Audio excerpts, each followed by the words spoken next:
Hello, everybody. Welcome back to the IC Topic Chats. Today it's June 25th. Fun story. Today is my anniversary. I ran a marathon for the first time ever 20 years ago today. And Green Bay, and of course, I don't have it. Here it is. Here's my medal. I ran that.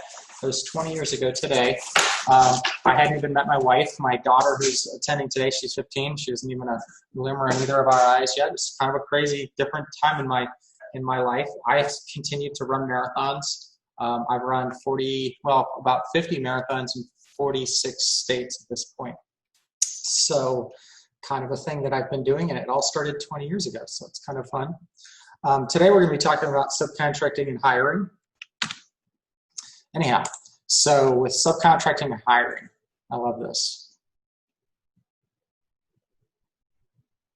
I just found this image, flip.com today. They take people's cartoons and you can add in whatever text you like, so I liked this. Anne will know the story on this. I've had grad assistants in the past, and they're mixed quality. Let's just put it that way, and I'll talk a little bit about that today. So when we're talking about hiring, I'm only going to be talking about hiring with regard to people who would be supporting your practice as, in the consulting piece of things. There's certainly different types of hiring you can be doing as far as like hiring marketing specialists, business support. I was thinking we're trying to do our work as consultants. So how do we go about doing our work as consultants? And when we get to that point where we need assistance, do we hire an intern? Do we hire a grad assistant? Do we bring somebody on as a subcontract, a part-time employee, or a full-time employee?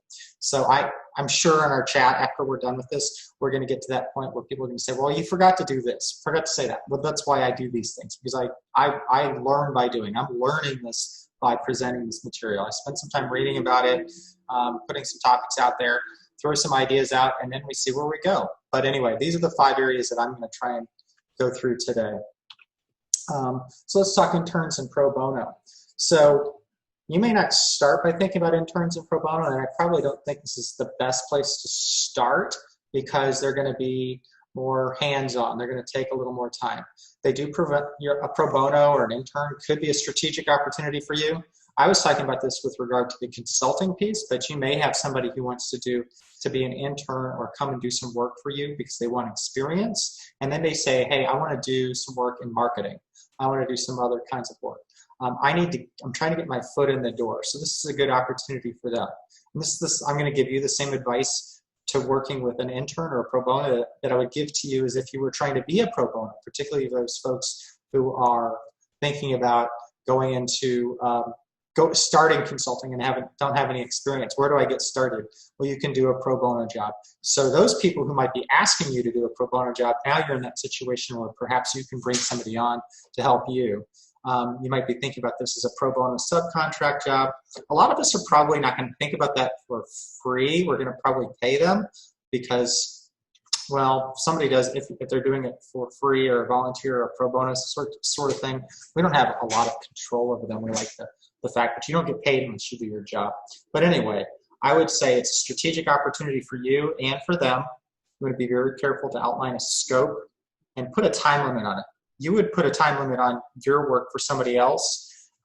If you have somebody doing pro bono or an intern job for you, you want to put a time limit on it. Oftentimes the interns in particular are doing it for a semester or a summer. So there will be a time limit on it in place from another external organization. It's an opportunity to try something off the wall if somebody comes in and says, hey, I've got this crazy idea. Let's see where it goes. Maybe we can put something to it. I have had some crazy ideas that have paid off when I've done pro bono jobs. So, it might be an opportunity for you to, try something a little bit out of the ordinary. So the pros on this, you have that commitment to individual development. There's a bit of a karma element to this. Maybe you're putting something good out there, you're helping somebody, and then in the long run, it's going to help you out. It's low cost, if not free. The con, the contribution may or may not be valuable. You might find that this wasn't the best use of your time. and there may be hidden costs. You may say, hey, this is practically free or free, but you're probably going to spend more time on this than you think, so you need to make sure you're budgeting time. All right, how about grad assistants? I've had 2 grad assistants. I bet a bunch of you, and I think a couple of you guys on the line have had grad assistants or been grad assistants.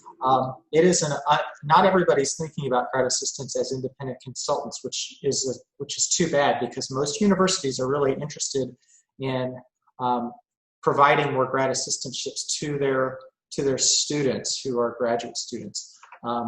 There's a number of fields that you could be looking at. For me, it's psychology is the best area. I suggest in my field and in my area, the industrial organizational psychology students are fantastic. All the psychology students that I see are great. I'm sure it's going to be different depending on your university and your experiences, and I'll bet you can put in the comments if you've had different examples of students and what kinds of students to select. Your universities, I would go to your whatever local regional institution you have that's within driving distance. For me, I'm in Edwardsville, so I go to Southern Illinois University at Edwardsville, and I just basically called up the psychology department and said, is this an option? I've also had, well, I take that back, I've had 4 grad assistants, I'm forgetting now. I had 2 grad assistants a while ago in the public administration department, which is, I'm a graduate of both the psychology department undergrad and the public administration department for my master's. I had really great tech, I guess, research basis for my grad students from psychology. My public administration were a little bit disjointed. So they're going to work about 10 to 20 hours per week. My advice is start early with recruiting if this is what you're going to do.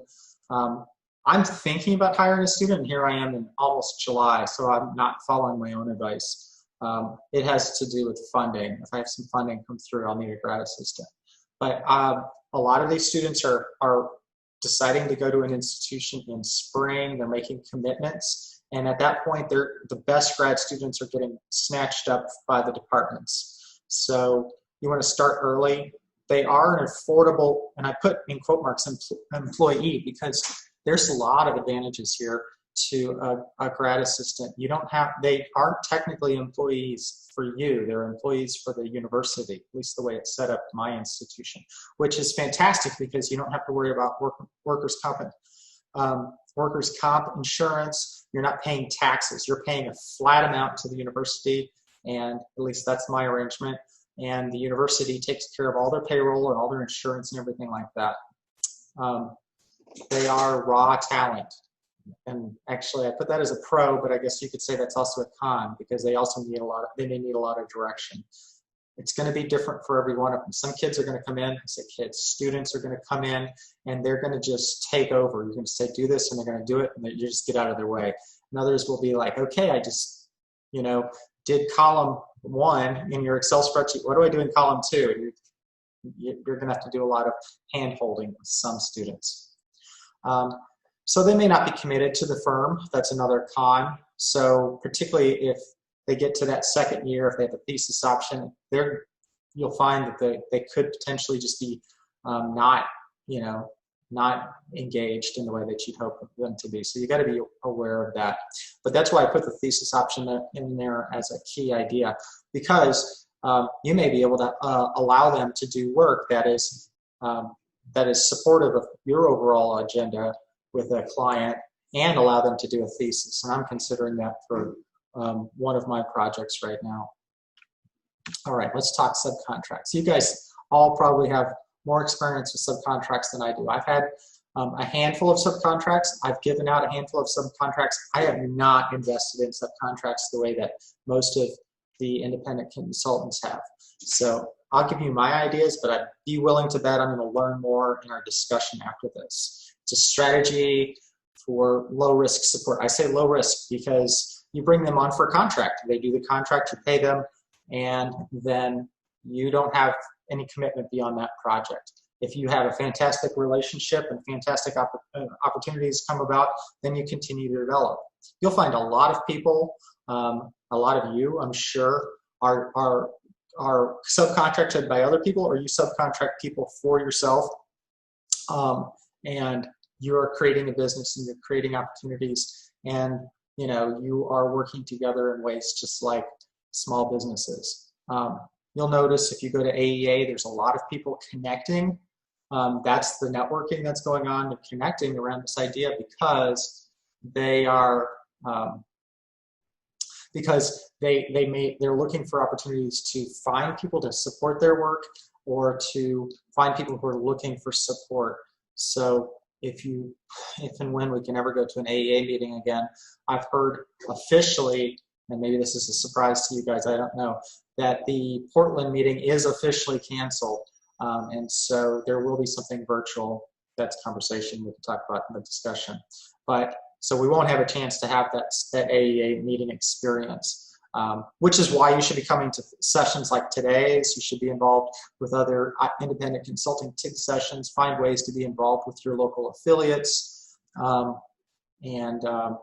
Anyway, so that's the way to kind of connect with others, to find subcontractors and to be a subcontractor for others. Now, if you're subcontracting, I suggest you keep records for the IRS.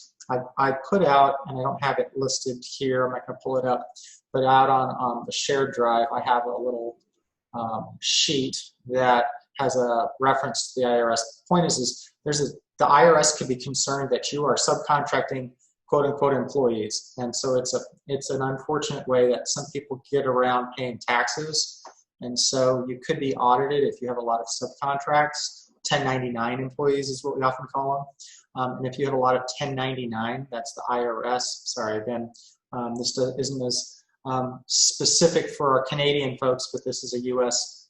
term. But our 1099 employees are people who are receiving contracted amounts and they have to worry about their own taxes. Well, that's awful convenient for inappropriate employers, but you do need to there's a checklist of things that you should probably keep for the IRS in case you're ever audited. Of course, if you're setting up a subcontract, it is contractual. You need to make sure you have timelines and scope of work. This is the pros, is opportunity for a trial to work with somebody for a while, maybe even to hire them. My current employee, Tom, he was a subcontractor. He was also a part-time worker and a summer worker for me. You're focusing in delivery. And this is as opposed to a lot of these other areas, there's a lot of opportunities for skilled support. You're bringing in somebody who's been around, who's tested, who knows what they're doing, and you've had a chance to see some of their work samples if you've asked for that, or you've seen them around at the different conferences. The con is these people today could be your colleague, and tomorrow they could be your competition. If they're working for a different firm, your low-risk strategy may end up being something you're providing them with a lot of tools that they can turn around and use in their own practice as competition against you. So you always run that risk. I've always said I'm not worried so much about that because we're all in this together. There's enough out there, but it's a possibility. They're not going to have the same commitment to your firm and your same values necessarily. I think a lot of us share similar values, but I have 4 principles that I work from, and I have an expectation that all of my folks understand those and live those principles. All right, how about part-time people and seasonal people? These are people who will work with you at your location and on your schedule. I write that because those are the things that make an employee versus a subcontract. If you are dictating somebody's schedule, they are an employee, and you should be paying them as an employee, which is the same for full-time. We'll talk in a little bit about that. You definitely think about seasonal employees. I love teachers. There are a lot of teachers out there with master's degree in education. I'm an educational consultant, and they're dying to get some extra work, to get some different experiences. And I was just talking about Tom. He was a teacher at a high school, and I brought him in to help me out. And we developed a relationship. He started doing more and more work, and it became obvious that he wanted to come to work for me, and we made that happen. So you have the opportunity for retired or skilled support in your pros column. Again, it can be focused delivery. They're coming to work for you. for a certain number of hours per week, or they're coming to work for you for a certain period of time during the summers or during the winters or whenever. Because they're coming to work for you, you can kind of require that level of commitment to the firm. But on the con side, they're part-time, they're not there forever. This isn't necessarily their main gig. So there may be a commitment to firm con as well. The big con there is going to be you're paying employee taxes. And, I can go on and on about taxes, but we won't do that. But the point is if you're paying somebody, whatever, $500 a week or something, that's $500. You're going to take taxes out. You also got to pay employer taxes. So employee and employer taxes. So when we did the independent consulting survey a couple of years ago, we did ask a lot of things. I don't think I've ever shared these data. I just analyzed them today for this session. The number of firms, we had about, what's the number? 297 responses here. 297 responses.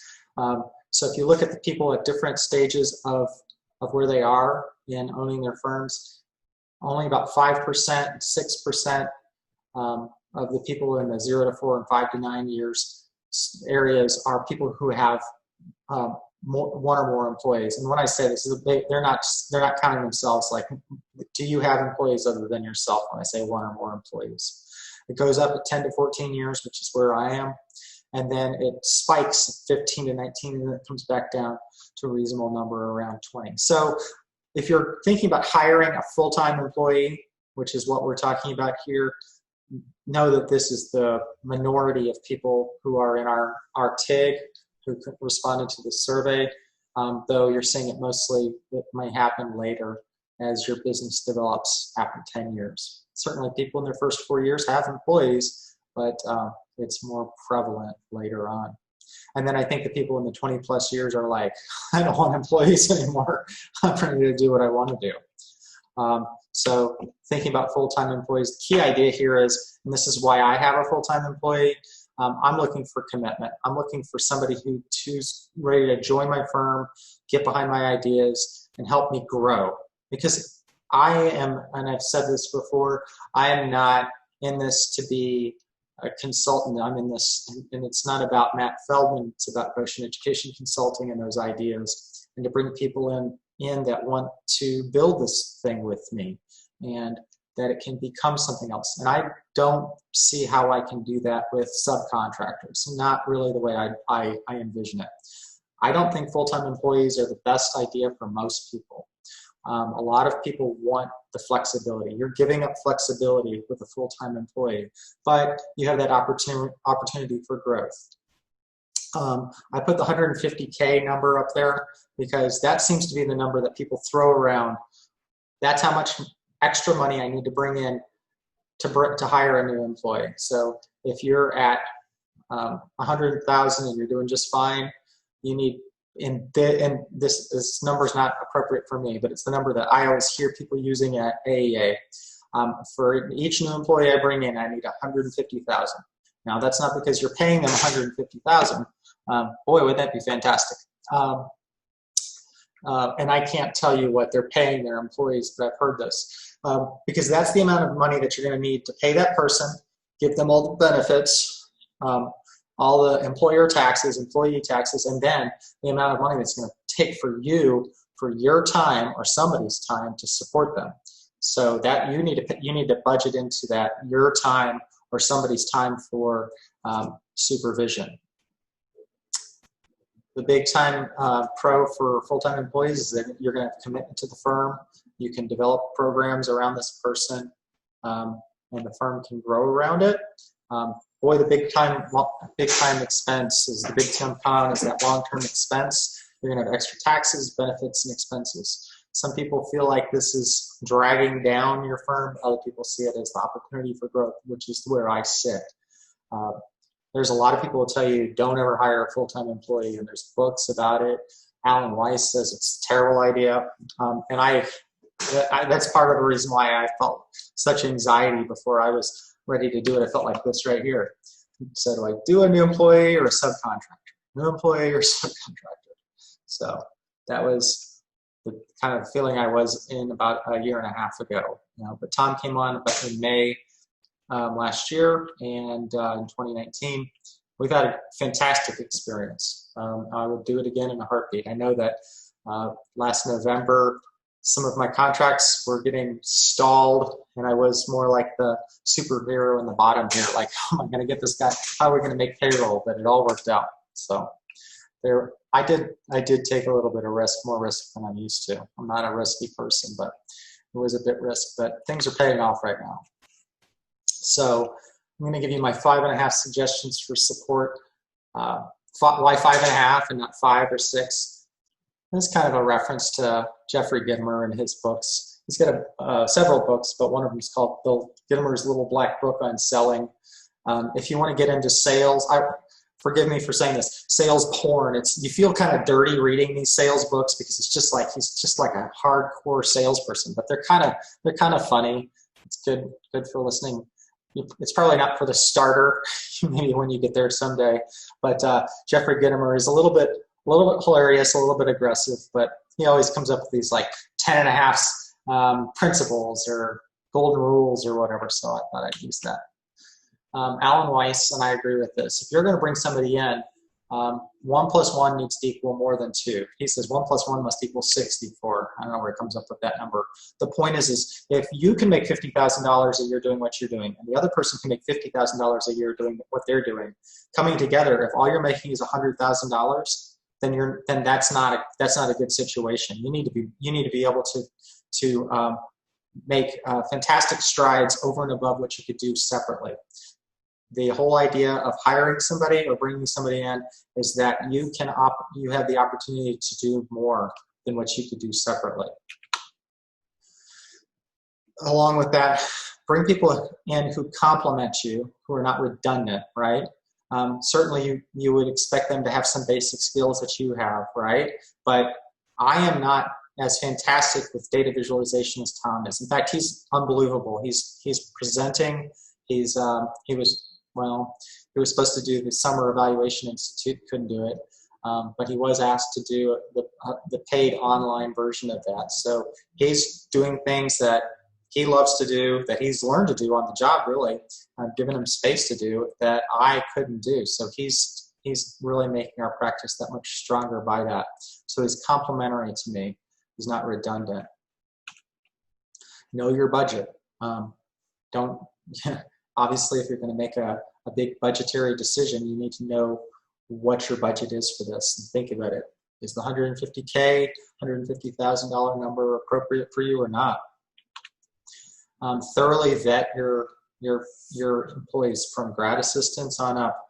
We're going through and hiring grad assistants right now for one of my projects, and the process is so thorough. I'm so surprised by how thorough they are. But it's taking weeks and weeks. I'm kind of surprised, but they're gonna end up with a fantastic grad assistant. They just offered it to somebody yesterday, and she's wonderful. I'm surprised that they were able to find her, but I think it's because they were being so patient and thoroughly vetted all of their grad assistants. Remember, your decision to hire somebody is the decision not to fire them, which is a funny way of saying, I guess it kind of follows the thoroughly vet. If you are not ready to hire that person, then don't hire them. Think about the bus analogy I used for the niche session a couple weeks ago. And the basic idea is put the right people on the bus, take the wrong people off the bus, and put the people in the right seats. If somebody doesn't belong on your bus, if you can't see how they're going to support you, don't hire them. And so that's where 5.5 comes in. You need to listen to your little voice in the back of your head. I think this is true for a lot of things, but it's certainly true for any time you're working with any kind of support for an employee or a subcontractor. If there is a nagging voice in the back of your head saying, I'm not sure this is right, everything's pointing to right except that voice is telling you, you need to listen to that little voice, because in my experience, and I think most people would agree, that voice is the correct voice, and you could find yourself in a bad situation. If you have a choice between not hiring somebody or hiring somebody that you're not sure is right, don't hire anybody and work twice as hard. You'll be thankful in the long run, I promise you. All right, so here's some of my references. If you want to read some of the things I read in preparation for this, read chapter 16 from Gail Barrington's book. I just checked this out on Amazon. Prime, and I think it must be out of print because the price is like $60 right now. If you're looking for this book, check with me. I'll connect you with Gail. I'll bet she has a box of these in her garage, and she'll send you one for $20 or whatever the price is. This book is probably not out of print. I think he's got probably a 4th or a 5th edition by now. But chapter 9, he talks about hiring employees. Actually, why not to hire employees? It's an interesting conversation. He talks about hiring employees and thinking about how you have to support them. He calls it corporate welfare. You're basically having to work twice as hard to support all those people that are back in your office while you're traveling around looking for new projects. And with that, I'm going to say thank you for listening. And coming up, Ann Price is going to talk mentoring next week. So I'm going to give the presentation over to her. You know, she's starting up, and she'll talk about this in our discussion. Her office hours idea, and she's got several people signed up because she's interested in mentoring younger independent consultants. I just put out 3 new ideas today. I'm going to do client relationship development on July 9th, contracting on July 16th, and talk about insurance ideas on July 23rd.